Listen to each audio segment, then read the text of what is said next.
So guys, good morning. It's 5 AM in the morning. Inaantay ko yung kasama natin magbiyahe si Ram. Eh wala pa siya eh. Pakita ko lang sa inyo yung mga dadaling ko. Sa mga dala ko lang, napaka-onti lang. So may dala akong tsinelas, tapos isang paris ng damit.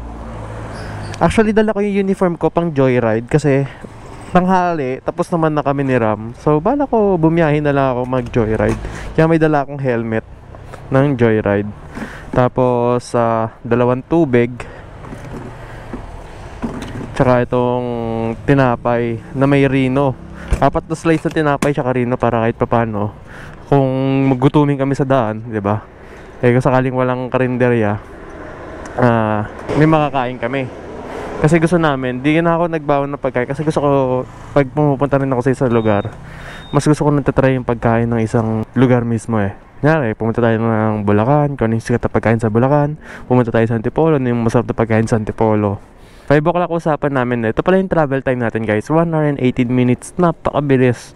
Ito natin yung pinakamalapit na falls sa Manila. If hindi ito, isa to sa pinakamalapit. Pasok siguro to sa top 5 or top 3. Kasi guys, 1 hour and 18 minutes. Mas malayo pa ako pag pupunta ako ng Tagaytay. Silip-silip yung pogi kong aso. Magpa-shoutout ka. Shoutout po sa mga aso. Bye-bye. Bye-bye. Bye-bye. Bye-bye. May narinig na akong tao sa labas eh. May motor na dumaan eh. Eh na si paring tropa, si Ram. Ano boy? Ano, wala pang tulog tong kasama natin. Shoutout ka naman. Anong oras na ako yung game clean namin kagabi? Yun. Kaso hindi yan full. Okay lang. Wag lang masunod yung batok natin. Oo. Full face ka naman eh no? So wala pang tulog tong kasama natin na si Ramir. Kasama ko to dati sa Sofitel. Nasa hotel pa ako nagtatrabaho. Nagbabarko na rin yan. Anong motor mo? Honda Beat. Honda Beat? Honda Beat yung kasama natin. Hindi ko mamukha ang Honda Beat eh. Pinapinturahan mo yan? Pinapinturahan mo? Oo, nirepaint ko na. Unrepaint. Sabi ko na iba yung pintura kasi. Kaya di ko mamukhaan. Sige, diretso. So alis na kami. Dito na lang tayo sa parang bago Mabini Bridge.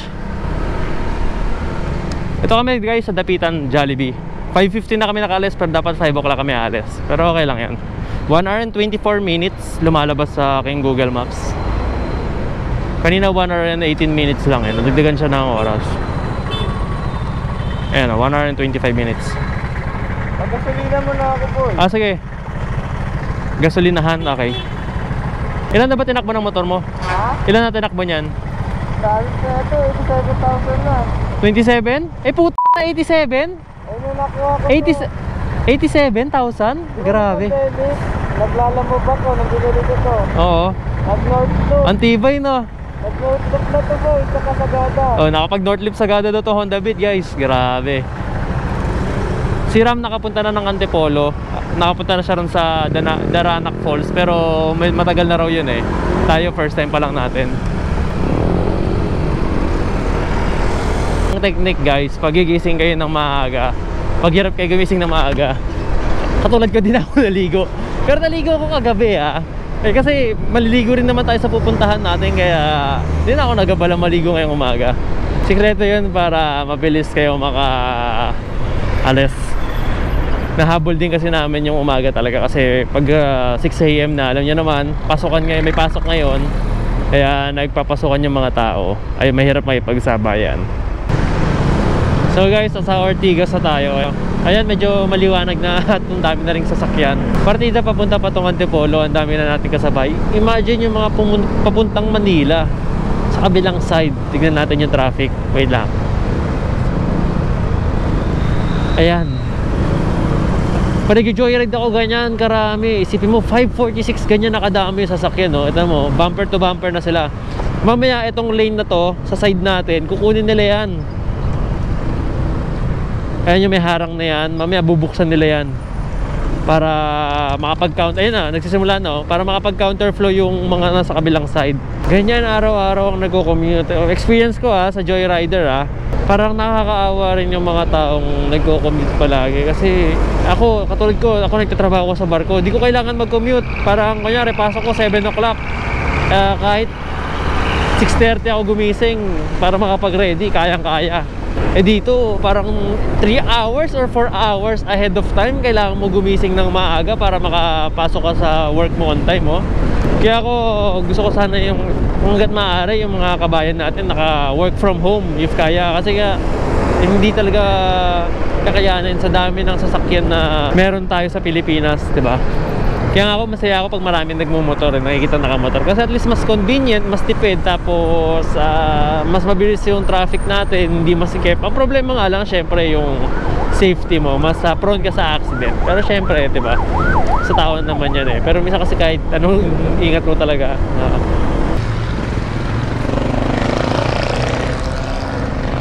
Kape tayo, libre kita, gusto mo?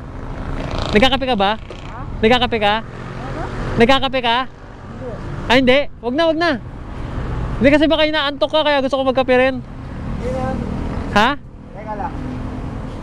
Magtatayo lang ako Puta CR. Matatayo yung kasama. Pagka nagkape ako, magtatayo. Para nagkape ka. Tara na. Sige lang. So, hindi rin pwede magkape si Ram kasi magkatayo daw siya. So baka ako na lang magkape doon. Malalaman mo na kung nasa province ka na pag yung mga tao wala ng helmet. Ang dami ko nakakasalubong na wala helmet. Ito nasa tapat natin, naka-orange jacket, naka-hoodie, walang helmet. Ito ulit, pasalubong sa atin, walang helmet. Ito, walang helmet, tatlo pa sila sa motor. Mostly sa probinsya, ganyan. So ito guys, pinapakaliwa na ako nakalagay Daranac Falls Road. Ayan, kaliwa tayo, may sign dito, Daranac Falls. Welcome to Daranac Falls. Nabubudol pa ako, kulang pa ako sa kape. So kakaliwa kayo rito. Paahon to guys pag pumunta kayo dito. Puro paahon yung ay pucha, surprise, puro paahon. Sabihin ko pa lang Ayun, the light vehicles is 50, tricycle is 30, motorcycle 20. 20 lang pala, 20. Pero saan ang parkingan po namin dito? Ito may CR pay toilet 10. Sir, saan po yung parkingan pa? Ayun, thank you. Thank you po. Ayun, may kainan naman pala dito guys, may pusit pa. Thank you po. Dito daw parkingan.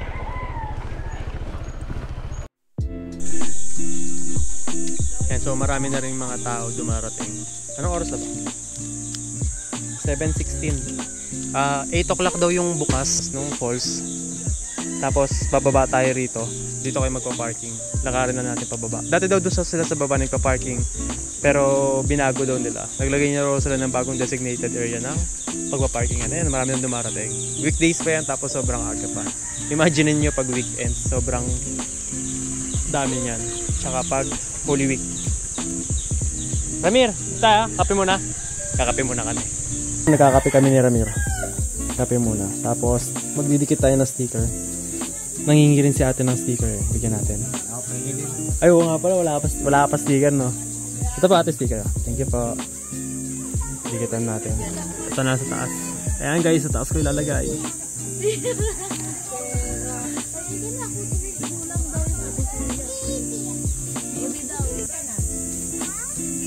So kukonek kami sa piso wifi. First time ko mag-ganito. Hindi gumana yung pambukas namin ng lata. Na loose thread. Kumakapit sa beaches na napili. Sinubukan ko na siya sundan ko.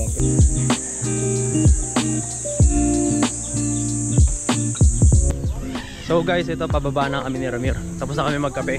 75 pesos. Ba't may nag-comment doon 150? Ikaw ba nagsabi ng 150? 75 lang.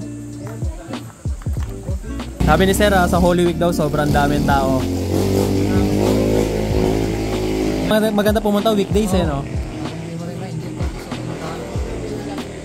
Miyerkules pa lang daw ubod ng daming tao rito. Kahit umaga ka pumunta, sobrang daming tao. Oo, naku, pila na dyan. Pila na dyan. Thank you po.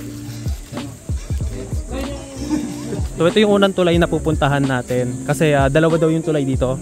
Yung isa papunta sa isa pang falls. Tawag daw doon ay Batnag ba? Batnag Falls. So dalawa yung falls na pupuntahan natin dito. Magbabayad daw tayo ng 100 pesos. So dito 75. Total of 175 magagastos yun sa entrance fee. Pag yung parehas falls pupuntahan ninyo. So yun nga sabi ni Sir, sa Holy Week, Wednesday pa lang daw, umagang umaga, sobrang haba na raw ng pila. Kaya ako nagbabalakay pumunta rito ng Holy Week. Try nyo sa ibang lugar na lang siguro. Pero kung gusto nyo tiyagain yung pila, pwede naman. Kaso sobrang dami ng tao. Saan po ang ano? Dito pa. May tindahan din dito.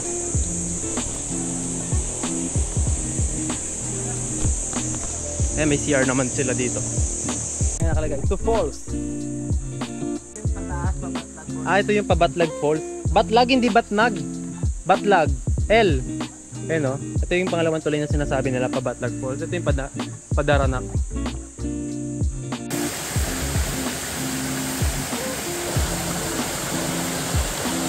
Ito yun. Pero parang mas kulay blue siya sa pag sa YouTube. Pag sa view na yun, sa angulo na yun. Pero malinaw siya. At ang ganda kasi wala pang tao. So wala pang tao. Medyo solo pa namin. Ay oo. Yung iba pala guys tumakit sa Batlag Falls. Ayaw nga, asul nga. Tingnan nyo guys, kulay blue nga. Ang daming langgam gumagapang sa akin na itim dito. Yung iba naglalaglagan sa puno eh. Mga guys, kulay blue nga. Ang galing! Wow! Guys, tingnan nyo, weekdays, walang tao. Pumunta lang kayo ng alas 8. Ganito yung maaabutan nyo rito. Yung iba umakyat kasi sa Batlag Falls. So, solo namin tong Daranak Falls. Pero syempre mamaya may mga tao na yan. Uy! Puta, malakas loob. Hindi ka ba takot sa heights? Mas takot daw siyang masaktan. Akit muna tayo bago magbasa. Welcome to Batlag Falls. Makikita niyo sa Batlag Falls meron din sila piso wifi. Hindi siya pisonet, piso wifi. Sa inyo may mga kainan din sila. So, dito po ba mababayad sa Batlag? Dalawa po. Magkano oras sa 5 lang na ate? Sa Daranak po, pero si Batlag po may overnight po kami. Uy, may overnight pala dito sa Pwede yung mag-camp dyan. Thank you po. Thank you. Maganda talaga ang hapon. Magkano pag magka-camping ka dito? 200 po Per head. 200 per head pag magka-camping. Maganda ngayon May po. tent na yan? Or... Wala po, pwede namang magdala na lang kayo. Pag wala kang tent, may May maarkilahan. nakarent po sa amin. Magkano po yung naarkilahan? 500 po. 1,000 po yung may unan, may kumot. Kompleto. Opo. Thank you po. So 500 sa tent, 1,000 pag kompleto na. Galing no? Pwede ka pala mag-camping dito. Oo, kasi nung... So tignan natin. Ito yung akitin nyo. Yan. So hindi naman siya sobrang taas. Hindi rin naman siya sobrang baba. Kaya niya. So pag akit nyo, may mga kubo kayo. Hiningal ako. May mga kubo kayong makikita. Ewan ko kung for rent or libre. I think for rent to. Wala nang libre ngayon. Akit pa ba tayo? Ay, pababa na pala. Okay, alam ko akit ulit eh. Daming cottage dito. Tandaan nyo guys, tinan nyo itsura. Kung nandito man kayo ng Holy Week, magiging iba yan. Mawawala yung cottage, magiging tao.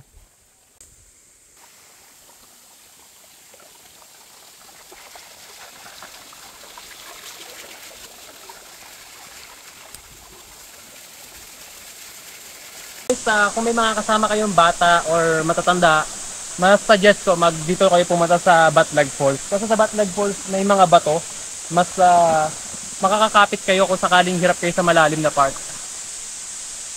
Saka may mga cottage na mas malapit sa falls.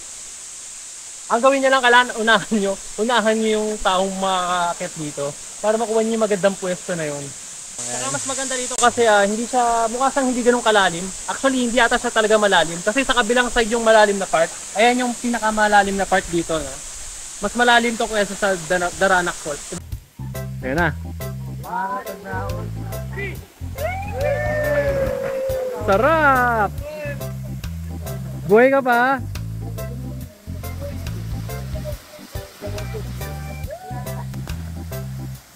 Alamig! So malamig yung tubig. Ayan yung rope pag-aakit kayo. So may mga bago tayong subscribers. Ito, sticker ko. Watch nyo. Bibidyoan ko sila, tatalon sila sa falls para mapanood nila sa YouTube natin. Ayan yung YouTube ko. Search nyo na lang bukas i-upload ko yan. So nagpa-video sila. Ayan na. Next!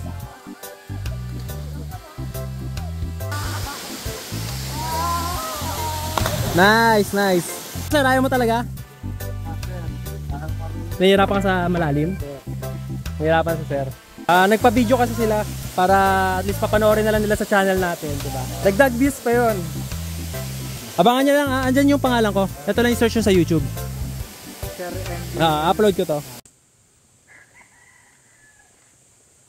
So habang nagbabawas yung kasama natin si Ramir, magbibideo muna ako. So maganda rito sa Daranac Falls, nakita nyo yung kanto kanina, may eco oil siya, tapos may Jollibee sa kanto. So sobrang lapit niya dito, like 2 kilometers lang away from Daranac Falls. If ayaw nyo yung mga binibentang pagkain dito sa karinderya, which is para sa akin masarap naman, may Jollibee naman kayo mabibilan. So if gusto nyo nung medyo convenient, di na kayo magbabawa ng gano'n na pagkain, or if ayaw nyo kumain dito, pwede na kayong kumain doon bago kayo pumunta rito. And after nyo pumunta rito, pwede rin naman ulit kayo kumain doon.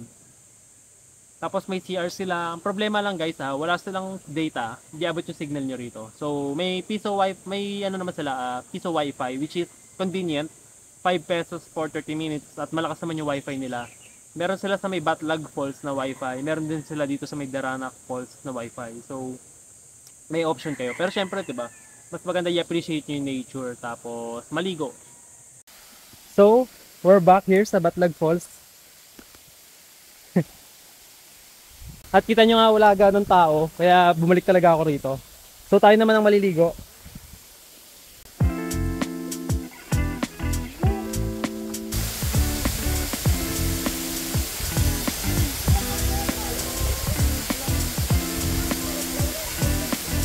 May mga magiging bagong subscribers, ayan sila.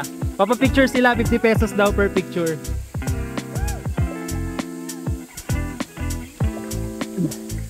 Aka na. Basta kayo, okay lang. I-ready nyo na lang. Ano ba? Alin dyan? Yung isa na lang. Yan. 1, 2, 3. Tignan nyo muna yung pictures kung okay. Kuha na ko ulit kayo pag hindi. Madulas kayo Madulas yung bato. Pag dito sa Batlag Falls, may ganito siya. Para sa may cave. Pasukin natin yung loob. Para makita nyo rin yung tsura. Yung ibabaw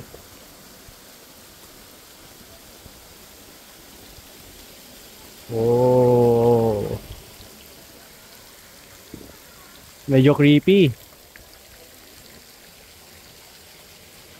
So dito may makikita kayo may mga pangalan. Lalagyan niyo yung mga pangalan ng mga papakulam nyo rito. The joke lang. Siguro yung mga taga dito yan nagbabakbak niyan. So itatry namin dito sa malalim sa Batlag. Ito yung malalim sa Batlag. Yung may salbabida siya for rent for 50 pesos. So guys, itatry natin yung pinakamalalim dito sa Batlag. Alam niyo na ibig sabihin pag hindi ko na-upload tong video na to. Joke lang.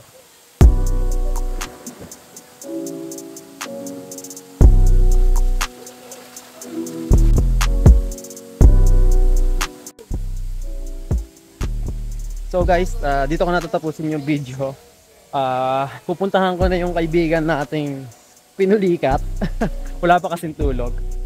So, sana nakatulong sa inyo yung mga information na nakuha ko dito sa video na to. Enjoy lang natin yung ganitong kagandang kalikasan. Wag sana natin kalatan. At sobrang ganda pumunta rito kasi isipin nyo napakalapit sa Manila. Pagkasama nyo mga kaibigan nyo, kahit mag half day lang kayo, isipin nyo 10 o'clock na. Time check is 10 o'clock pala.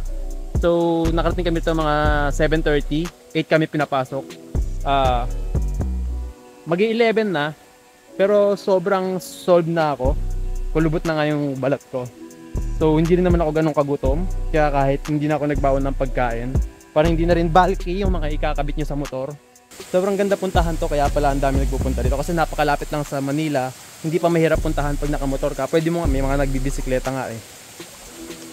Dun po, yung Batlag Falls. Maganda. Apo, mas malinaw.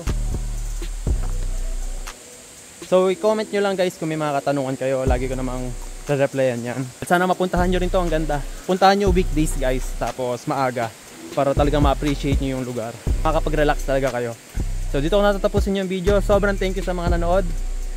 Thank you sa mga nagla-like and nagsasubscribe. And see you soon.